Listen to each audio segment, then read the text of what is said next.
It's an uncomfortable fact that the history of our world is all too often defined by conflict. Over the centuries, there have been many examples of invasions, conquests, and captivities. Perhaps nowhere has this been more apparent than here in northern Israel. In the 8th century BC, it was the setting for one of the largest forced deportations ever recorded in human history. Almost 800 years before the birth of Christ, Palestine, then known as Canaan, was invaded by the armies of the Assyrian Empire. This led to the subjugation and deportation of virtually the entire Israelite population into Assyria. What happened next is the subject of our story. Following their deportation, this huge number of Israelites, taken captive by the Assyrians in the 8th century BC, became known to history as the Lost Tribes of Israel, not just because they lost their homeland, but also because they lost their Israelite identity.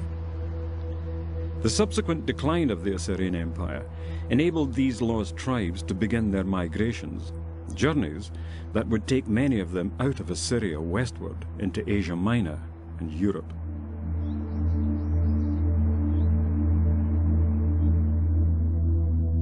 Our story follows these displaced people, who in their migrations invaded both the Caucasus region between the Black and Caspian Seas and Asia Minor. Over time they became known by other tribal names, such as Cimmerian, Scythians or Scythians, Goths, Celts, Anglo-Saxons and Vikings, tribes who would ultimately form the Christian nations of Europe. The untold story of this large number of people who formed the Lost Tribes of Israel should not be confused with the story of the Jews who lived in and around Jerusalem. They were only known by that name some 100 years after the people of the northern tribes were deported into Assyria. This is Auckland Castle in County Durham in the northeast of England, home to the Bishop of Durham. It's here that some remarkable images tell us something of the beginnings of our story. These impressive figures were painted in the 17th century by the Spanish Baroque artist Francisco Zurbarán. They depict, in Spanish style, the biblical patriarch Jacob with his 12 sons, who gave their names to the 12 tribes of Israel.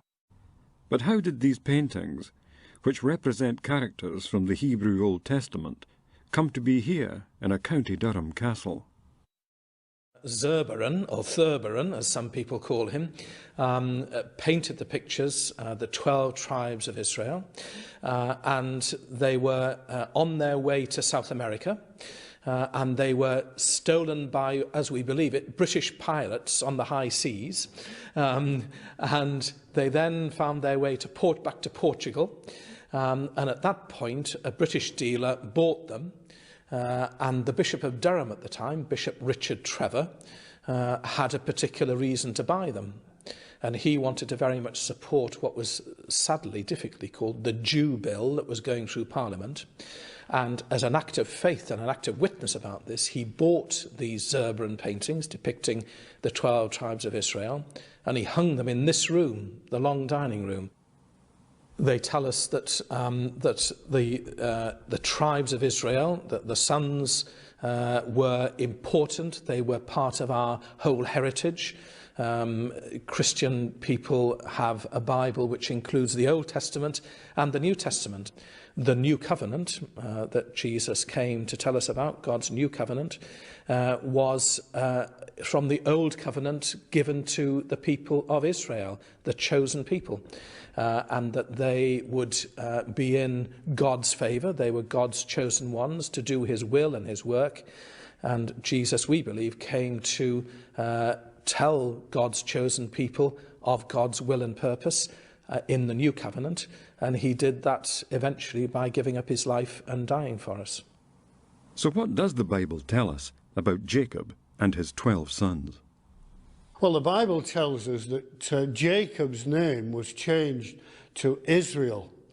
Quite a grandiose title. It means one that rules with God. Consequently, his 12 sons became the ancestors of the 12 tribes of Israel. Now, they also inherited an unconditional promise from Almighty God that their descendants would grow into a great nation and company of nations. They would spread abroad to the west and to the east, to the north and the south, that in them all the families of the earth will be blessed. And they were also given possession, title deeds, if you like, of the land of Palestine, which at that time was known as the land of Canaan. But the occupation of that land, that's the right to actually occupy it, was contingent upon them implementing in their national life the laws that were given to them by the prophet Moses. Now, each of the tribes inhabiting the land were given a portion of territory. And the territory was split between the tribes, each one except the tribe of Levi. The Levites were like the public servants of the time. They were teachers, they were scribes, they were priests, they were lawyers. Joseph's territory, however, was divided between his two sons, Ephraim and Manasseh. They were the birthright tribes. They were the ones to whom this great promise of being a great nation and a company of nations essentially applied. Now, in the course of time, the nation of Israel was divided into two distinct separate kingdoms: Israel in the north and Judah in the south. So distinctive was this separation that they each had separate monarchies, and from time to time they were at war with each other. Now, the occupation of the land, contingent upon them being obedient to the laws of God as given by Moses, they totally, miserably failed to achieve. And ultimately they were evicted from the land. They were deported into Assyria largely, and therefore they had to grow into this nation and company of nations outside of Palestine. Some of the coastal tribes, particularly Asher and Dan, along with the Phoenicians and the sea people, traded along the ancient sea routes, navigating way beyond the Mediterranean. Some of the tribe of Dan decided to move north. They only had a small parcel of land on the coast, and they were the second largest tribe. And so they captured a northern Canaanite city, and they enlarged it and named that region Dan, in memory of their forefather Dan. This is the archaeological site of Tel Dan in northern Israel. It was once a major commercial and religious center for the Israelite tribe of Dan, who occupied this region for hundreds of years. Along with the other tribes of Israel, they had settled in this promised land of Canaan. The city of Dan was one of the places where the people of the northern kingdom of Israel engaged in the idolatrous worship of the old Canaanite gods, while the people of the southern kingdom of Judah worshipped at Solomon's temple in Jerusalem. In the 8th century BC, the Assyrians attacked. The Assyrians were feared as the most warlike nation of the time, with an empire that stretched from the Iranian Zagros Mountains in the east to the Taurus Mountains of Turkey in the west. An empire that challenged even the Egyptians as the dominant force in the Middle East. Tel Dan is a classic example of a destruction site, showing the extent of the havoc caused when the Assyrians invaded. The northern kingdom of Israel succumbed to the onslaught, and following a series of attacks, the people were deported north from their homelands to the Assyrian territories south of the Caspian Sea. This huge number subsequently became lost to both biblical and secular history. They had lapsed into idolatry from the time of King Jeroboam. The Bible says, "And the king made 2 calves of gold, and he set one in Bethel, and the other put he in Dan.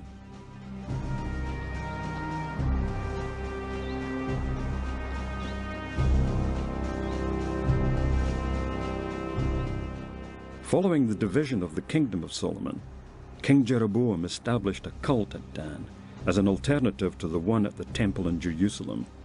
He placed a golden calf in the city and built a high place. This high place was originally built by King Jeroboam of Israel in the 10th century BC, but not for the worship of the God of Abraham, Isaac, Jacob, and Moses. Ultimately, this place was destroyed by the Assyrians and the people deported. In the Bible, 2 Kings 18, it says, "And the king of Assyria did carry away Israel unto Assyria, and put them in Halah and in Habor by the river of Gozan, and in the cities of the Medes, because they obeyed not the voice of the Lord their God, but transgressed his covenant, and all that Moses had commanded, and would not hear them, nor do them."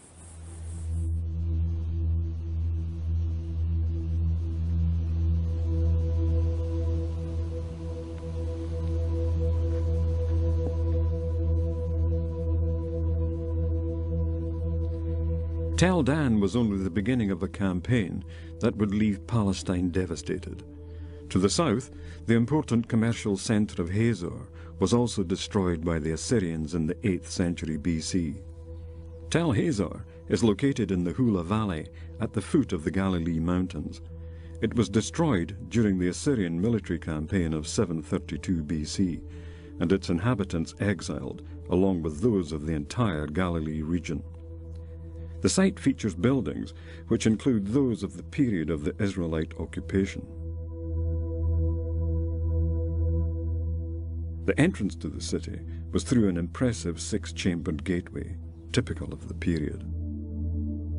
This reconstructed oil press is one of the few examples to be found and tells us something of the day-to-day life of the inhabitants of the city, an existence that was violently disrupted by the Assyrian invasion. Another example of this wholesale destruction can be found here in the ruins of the once magnificent city of Megiddo, lying in the heart of the Jezreel Valley. During the biblical period, Megiddo was one of the most important cities in Israel. It controlled the international trade routes that linked the ancient world centers of culture and power, Egypt and Mesopotamia. The Assyrians destroyed the city and deported its inhabitants. Bible prophets had foreseen the Assyrian invasions as a divine judgment on the decadent Israel nation, and predicted that while they would be deported and scattered among the nations of the world, they would yet fulfill their ordained purpose and therefore be preserved. The ancient scriptures predicted that the descendants of Jacob Israel would emerge as a great nation and company of nations with an established monarchy. And God said unto him, I am God Almighty. Be fruitful and multiply. A nation and a company of nations shall be of thee, and kings shall come out of thy loins. The prophet Amos described the fate of Israel as migrating amongst the nations of the world, but by no means annihilated. For lo, I will command, and I will sift the house of Israel among all nations, like as corn is sifted in a sieve. Yet shall not the least grain fall upon the earth. The prophet Jeremiah stated that Israel would continue as a nation as long as the sun, moon, and stars remained in the sky. Thus saith the Lord, which giveth the sun for a light by day, and the ordinances of the moon and the stars for a light by night, which divideth the sea when the waves thereof roar. The Lord of hosts is his name. If those ordinances depart from before me, saith the Lord, then the seed of Israel also shall cease from being a nation before me forever.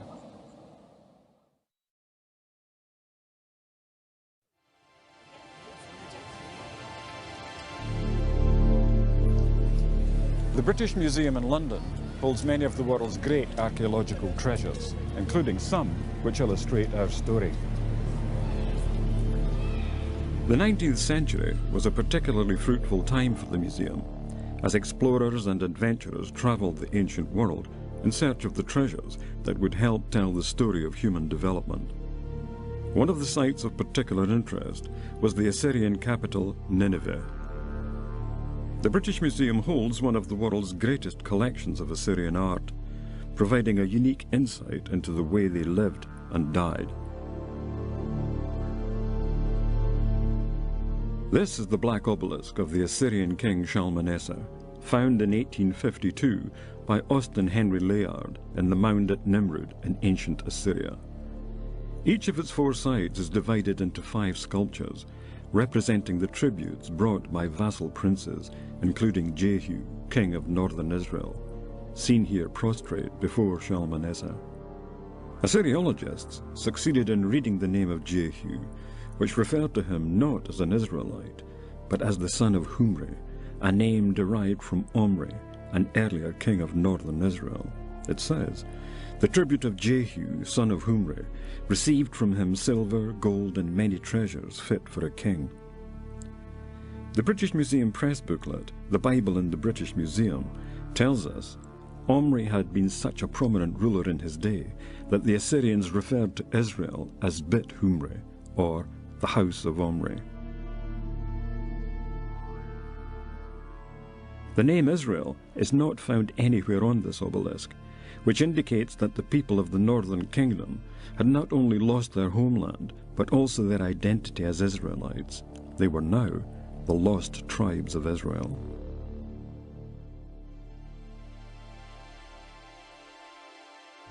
These images help tell the story of how, in the course of time, successive waves of Assyrian invaders systematically deported the people of the Northern Kingdom of Israel northeast across the Euphrates into Assyria. To make matters worse, not only did the Assyrians deport the people of the Northern Kingdom of Israel, but a later king, Sennacherib, decided to invade the Southern Kingdom of Judah, where, in a bitter and cruelly fought campaign, he captured many towns and cities.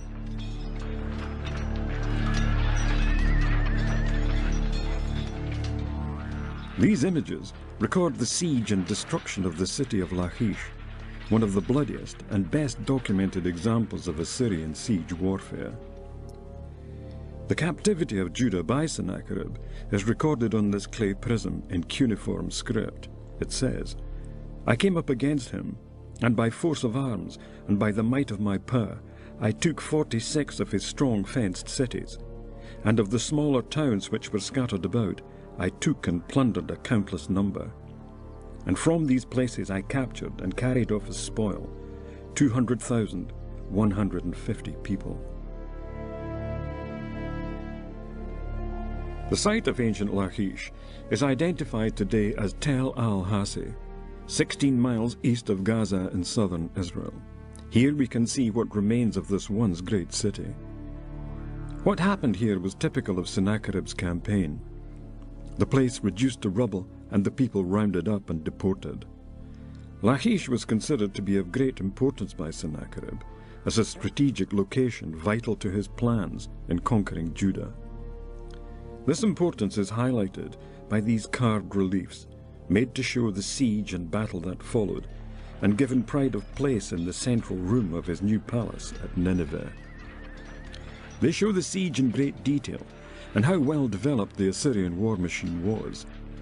Here we see the ramp that was built to gain entry to the city, and the ranks of soldiers as they approach in ordered rows.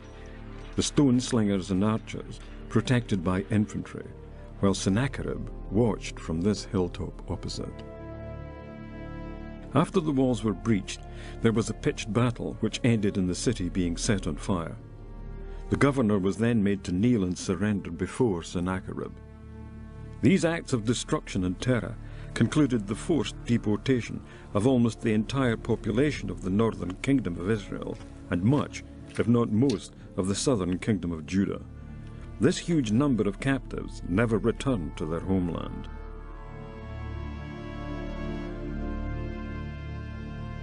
The only Israelites who remained in Palestine, other than the elderly or infirm, were the inhabitants of Jerusalem. They would be taken to Babylonia more than 100 years later, where they spent 70 years in exile, before some returned to Jerusalem and became known as the Jews. While the Jews of that time were Israelites, most of the Israelites were not Jews, just as all Scots are British, but all British are not Scots.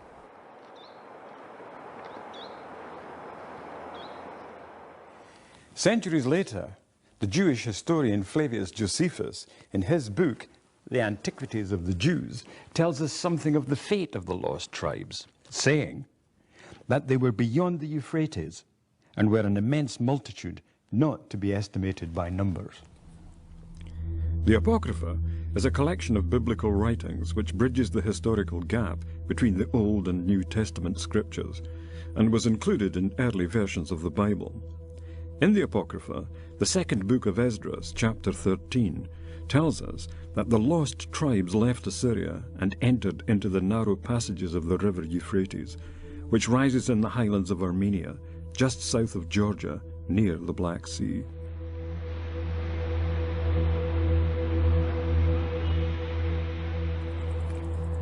This is Tbilisi, capital of Georgia, on the banks of the river Kura. The Silk Road ran through here, giving the city great importance as a trading center. It's also of vital strategic importance, situated south of the Caucasus Mountains, guarding the pass, which is the main route to the north.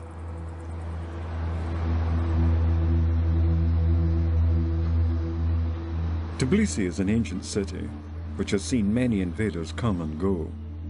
For the people here, the story of the migrating tribes of Israel is one with which they have long been familiar. It's a common knowledge for people of Georgia to understand that Israeli tribes came some 26 centuries ago, and some of them went away, and some of them stayed here.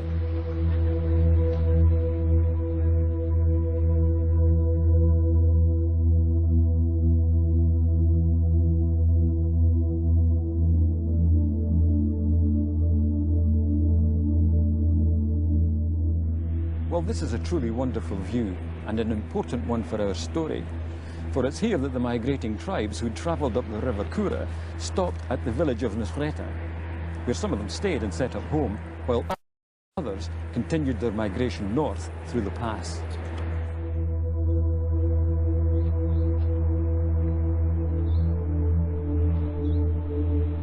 This hazardous route through the Caucasus Mountains is thought to be the one taken by the descendants of the lost tribes in their journey round the Black Sea. Before the First World War, Reginald Pierce was confidential secretary to the North Caucasian Oil Company in Grozny, where he became a fluent writer and speaker in Russian. When the war began, he volunteered for service in the British Army, but was instead sent back to Russia, where he was attached to the Don Cossacks on military intelligence duties, rising to the rank of colonel. His experience in working with the Russians in the Caucasus gave him unique access and insight into this strategically important part of the world. In 1937, he wrote an article which appeared in the National Message magazine, in which he said, "It has been my good fortune upon several occasions to travel through the Caucasus Mountains, taking the route of the Georgian Road. This is one of the two highways through the mountains from south to north, and is known in native legendary and song as the Pass of Israel."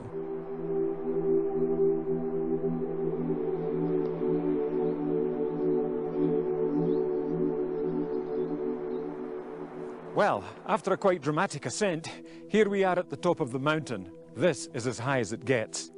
Down there is the Dariel Gorge.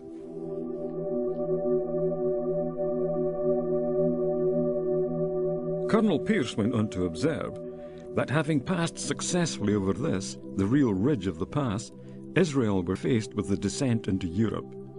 On the way down, they would leave behind them the mountain named Zion, a mountain which has always been known as such, and which has given its name to a village now situated in the pass.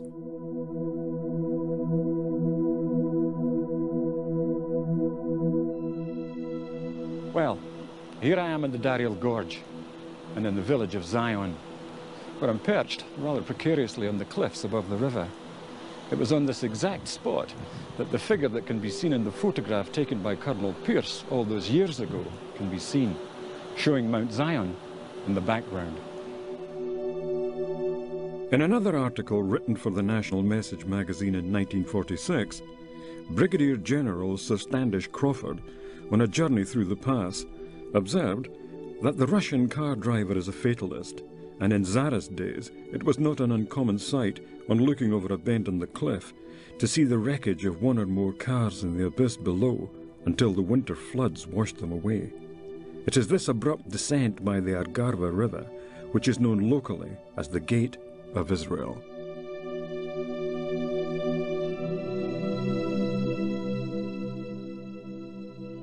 The second book of Esdras also describes how the migration of the lost tribes continued for a further year and a half before settling on the fertile lands around the Black Sea, a region which acquired a name that became synonymous with wandering tribes, Scythia.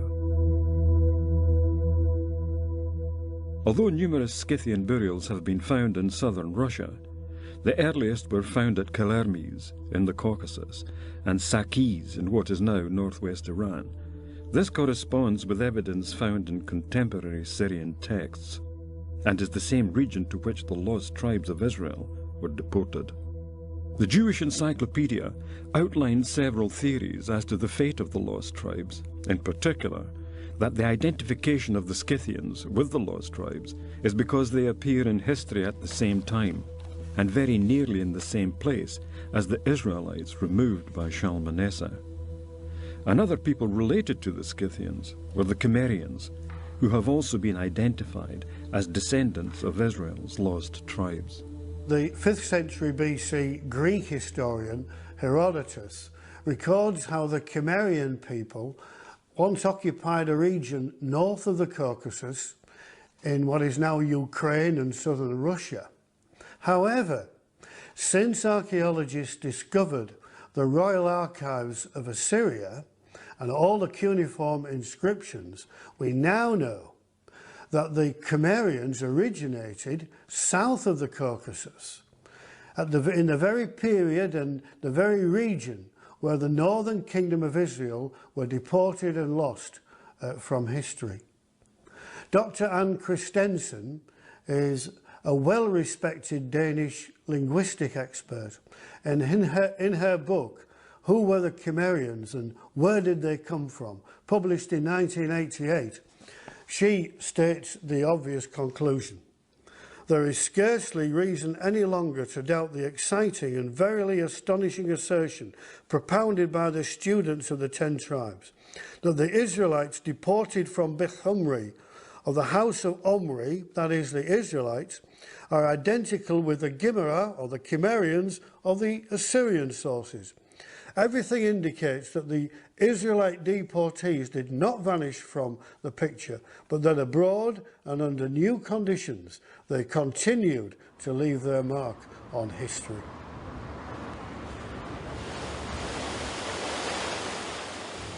The Encyclopedia Britannica tells us that the Cimmerians invaded what is now western Turkey. So, while some of the tribes migrated through the Caucasus and across southern Russia into Europe, others travelled west through what was then Asia Minor to cross here at Constantinople, modern-day Istanbul. This is where east meets west. This ancient city occupies a unique location straddling the Bosphorus, the narrow strip of water that separates Asia from Europe. This strategically important location commanded the vital trade and military routes that bridged the continents. Many armies have passed through here, including those of the Persian king Darius in the 6th century BC, who, according to the Greek historian Herodotus, made a failed attempt to conquer the Scythians. He built a bridge of boats across the Bosphorus before leading his army north to the Danube. In the resulting battle, the Scythian cavalry and archers forced Darius to withdraw back to the Bosphorus, where he retreated into Asia, never again to attempt an invasion of Europe.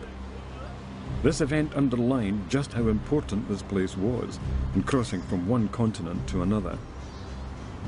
The Cimmerians and continuing their westward trek would ultimately become known as Gauls and Celts. The 19th century scholar and antiquary, the Reverend Samuel Lysons, in his 1865 book, Our British Ancestors, Who and What Were They?, states that the Cimmerians, seeming to be Gauls or Celts under a different name, it is observable that the Welsh, a Celtic people, still called themselves Cymri. Not only did Old Testament prophets affirm that the lost tribes of Israel would be preserved in their migrations, the New Testament writers also recognized their continued existence and development. The Apostle James addresses his entire epistle to all 12 tribes scattered abroad. James, a servant of God and of the Lord Jesus Christ, to the 12 tribes which are scattered abroad, greeting. The Apostle Peter continues to recognize them as a chosen generation, a royal priesthood and holy nation, and reminds them of the words of the prophet Hosea, that for a while in their Assyrian captivity they ceased to be a people, but are now once again the people of God. But ye are a chosen generation, a royal priesthood, and holy nation, a peculiar people, that ye should show forth the praises of him who hath called you out of darkness into his marvellous light, which in time past were not a people, but are now the people of God, which had not obtained mercy, but now have obtained mercy. Nowhere on its long journey to the Black Sea does the river Danube look more impressive than here at Budapest, the capital city of Hungary.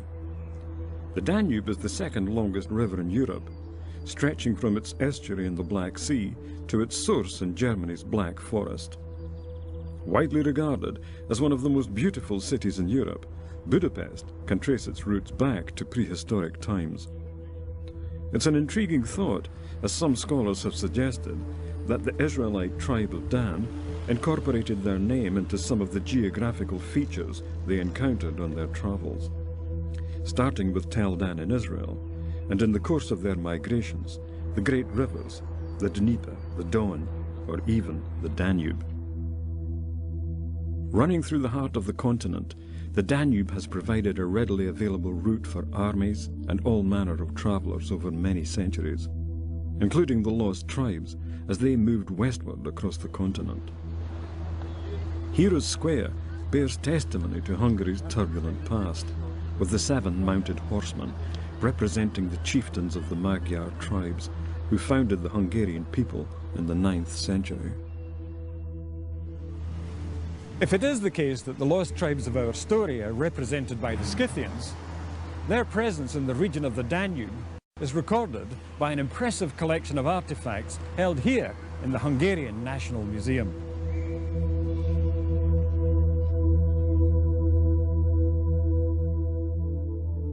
The Scythians built enormous burial mounds above their princes' graves and buried their dead with exquisite golden objects. Their precious metalwork was the zenith of nomadic art. This exhibition displays some of the most significant relics of Scythian art and culture and tells us something of the daily life of these people. The Scythians were renowned not only for their military prowess, but for their advanced culture and craftsmanship skills. They also developed organized communities and a sophisticated network of trading relationships, particularly with the aspiring Greek city-states. The Danube was to provide the artery that would take the Scythian tribes into the heart of Europe.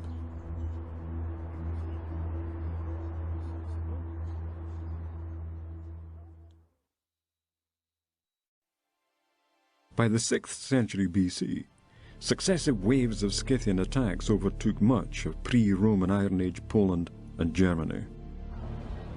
In the years since the end of the Cold War, what was East Berlin has undergone an extensive restoration program. The Brandenburg Gate is the architectural icon, not just for the city itself, but for the German people. The city centre has been returned to its former grandeur. Nowhere is this reconstruction more apparent than on this small island in the River Spree, on which stand the country's great museums. They hold many priceless archaeological artifacts, including those which tell us something of the Scythian presence in Europe. While the Scythian invasions were accompanied by much violence, there was another, more sophisticated side to their culture. In 1882, a hoard of Scythian treasure was found at the Iron Age archaeological site of Wetterschwelt on the German-Polish border. Some of the wonderful gold objects found there are on display here at the Altes Museum. Taking pride of place in the collection is this golden fish and sword found at Witoskowo. The exquisite craftsmanship of these items bear testimony to the advanced metalworking skills employed at that time.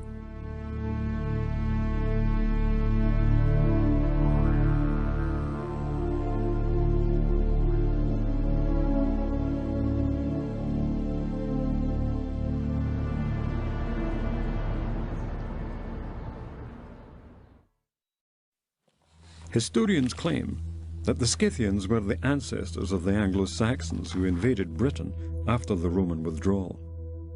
The historian Sharon Turner, in his History of the Anglo-Saxons, says, "The Anglo-Saxons, Lowland Scots, Normans, Danes, Norwegians, Swedes, Germans, Dutch, Belgians, Lombards, and Franks have all sprung from that great fountain of the human race, which we have distinguished by the terms Scythian, German, or Gothic." The Roman historian Tacitus and the geographer Ptolemy name the river Elbe and the lower half of the Jutland Peninsula as the places inhabited by the Angles and Saxons before they came to Britain. It's also interesting to note that the British historian Nennius, in his account of the arrival of Hengist and Horsa in England, states that messengers were sent to Scythia for reinforcements. It is therefore possible to trace our Anglo-Saxon ancestors back not only to northern Europe, but to South Russia, and finally to Media, where the Israelites were placed in captivity. In AD 410, the Roman Emperor Honorius withdrew from Britain with his legions, leaving the country at the mercy of invaders from Western Europe. With the departure of the Romans from Britain in the 5th century AD, the door was left open for the coming of the Anglo-Saxons. One of the first places they landed was here on the east coast of England in what is now the county of Suffolk. Just a short distance from here is the archaeological site at Sutton Hoo, significant as one of the most important historical finds ever made in Britain. It marks the point at which the descendants of the lost tribes arrived on our shores, after a journey that had taken them hundreds of years and thousands of miles.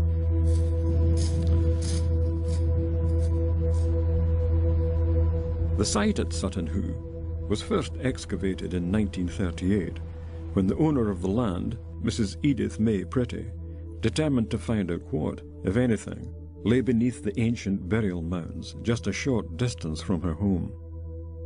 She employed Basil Brown, a Suffolk archaeologist, to undertake a dig on her land.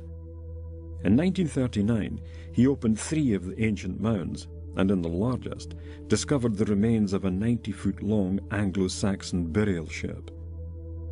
The use of large iron bolts suggests an earlier British origin, whereas the Angles and Saxons tended to use wooden dowels in their ships.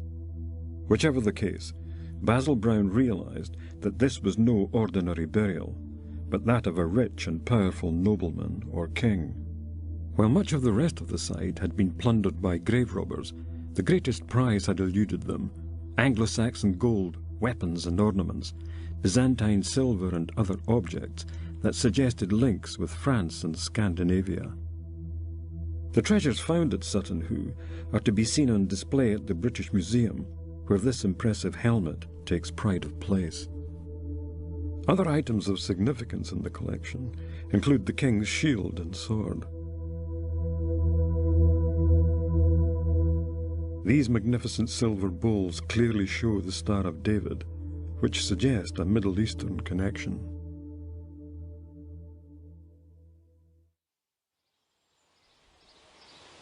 Escombe Church in County Durham in the northeast of England is one of the oldest, most complete Saxon churches in Britain. It's still used as a place of worship and is thought to have replaced an even earlier Celtic church. It was built from stones taken from the nearby Roman fort at Binchester and bears witness to the very rapid conversion of the Anglo-Saxons to the Christian faith. All the other Saxon churches have been utilised as barns or houses. This one has remained practically the same, apart from having a few extra windows put in the 19th century. And it was very important because it was built on a pagan site.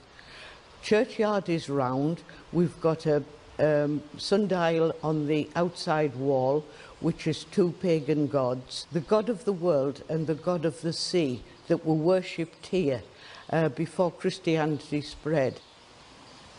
The native British came to be made up not only of the Cimmerian Celts and Scythian Anglo-Saxons, but also Vikings and Normans. Anthropologists, such as E.A. Freeman of Trinity College, Oxford, in his Origin of the English Nation, describes the native Britons as a union of various tribes of the same stock, which passed over from the old Teutonic mainland to grow up as a new people.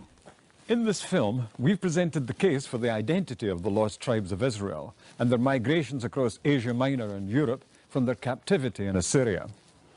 As predicted by biblical prophets, this brought them to the new promised lands in Europe. The promises made to their patriarch Jacob are also fulfilled, with further migrations west into America, east into Australasia, north into Canada, and south into Africa. These countries, with their common law, based upon the biblical commandments, have inherited in their heraldry symbols which were once the property of ancient Israel.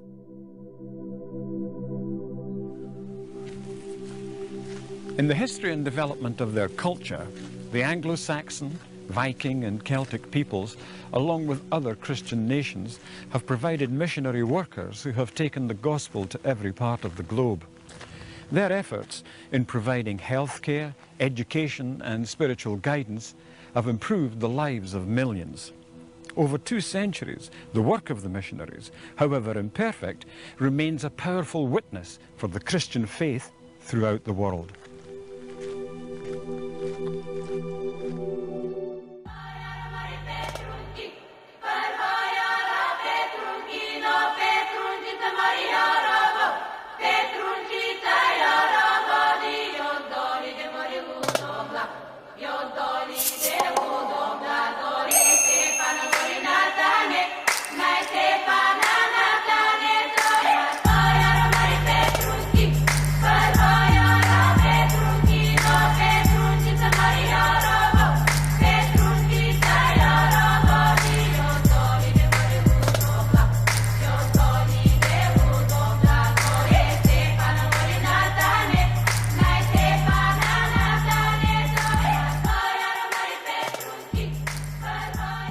Yet the prophets and the New Testament promise an increase in numbers, great blessings, and an eventual restoration. With the passing of 2,500 years since this Assyrian captivity, one might think that all hope of tracing these Israelites is lost. Ray, can archaeology answer this question? Yes, Pastor Emery, it has. During the last 100 years, a number of archaeological teams have been working in the Middle East. They have unearthed and published the original contemporary account of the Syrians who took the Israelites captive. It is from these records that vital clues have come to light. In fact, these records are found in the form of cuneiform tablets, such as I show you here. These were found at Nineveh in 1900 and published in 1930. However, their relevance to Israel was overlooked then because they were found in complete disorder and amongst about 1,400 other texts. The tablets were Assyrian frontier post reports dated about 707 BC. They described the activities of a people called Gomera, who lived in the land of Gomer. The descriptions of Gomer described the area the Israelites had been placed just a few years earlier. One tablet stated that when the king of Urartu came into the land of Gomer, his army was routed as the Gomera counterattacked entered the land of Urartu and killed their commanders. Well, historians are now aware of the fact that the Gemurah were the same people who, about 30 years later, during the reign of Esarhaddon, king of Assyria, were again called Gemurah. We find in another and later Assyrian tablet that in the second year of the reign of this same king, which would be about 679 BC, the Gemurah, under a leader named Tuespa, sought freedom by moving north.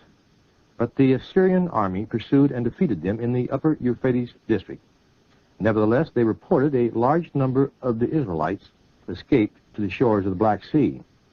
The Greeks also recorded the same activity, including an invasion of Sardis, the capital of Lydia, in 645 BC.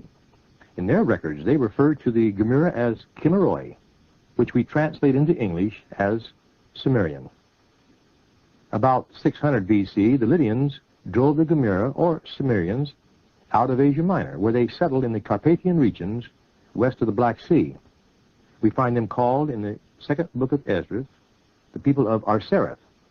We now also know what happened to the larger body of Gemurah, or Israelites, that did not escape the Assyrians. They formed an alliance with Esarhaddon the king when he came under attack of the Medes and the Persians.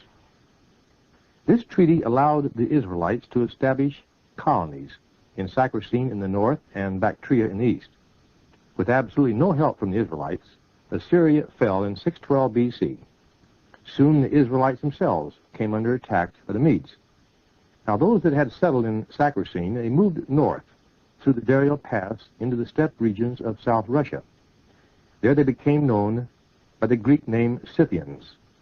The Israelites that had settled in Bactria were forced north and east, and in the records of the Persians, they were called Massagetae and Saka. Archaeology has solved two of the greatest archaeological problems. First, what happened to the hundreds of thousands of Israelites who disappeared south of the Caucasus? And second, the origin of the Cimmerians and the mysterious nomadic tribes known as Scythians, who suddenly appeared north of the Caucasus, both the same time in history. They were one and the same people. They were Israelites.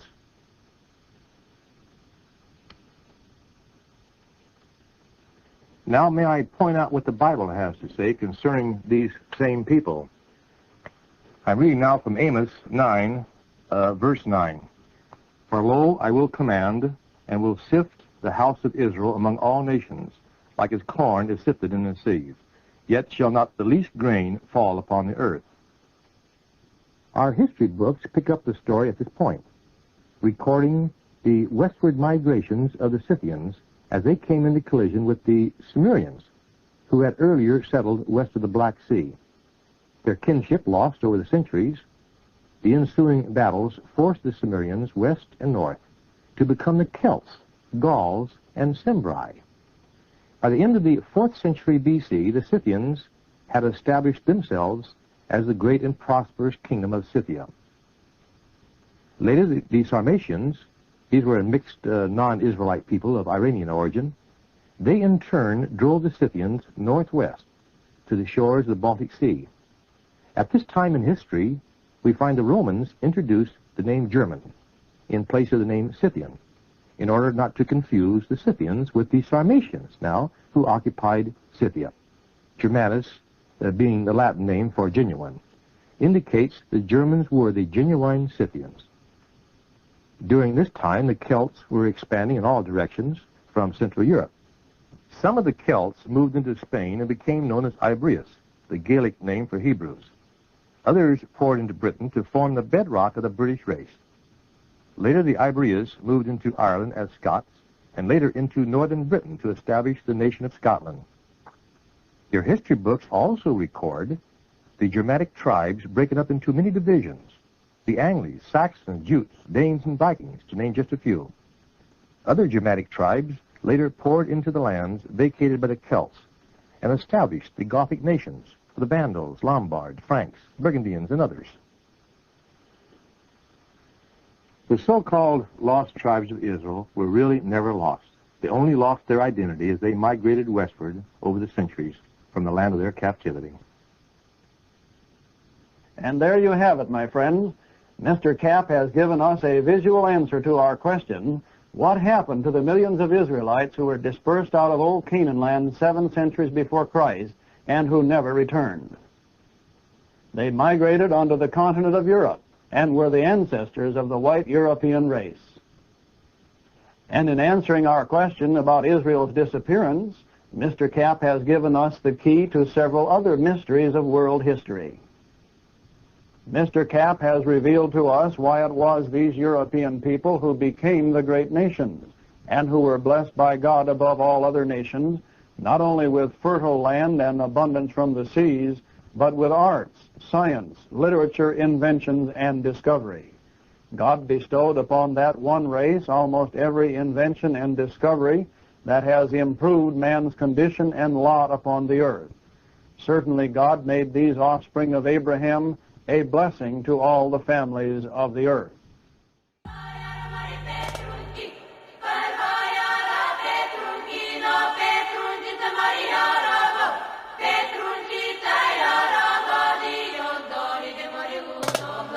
Yo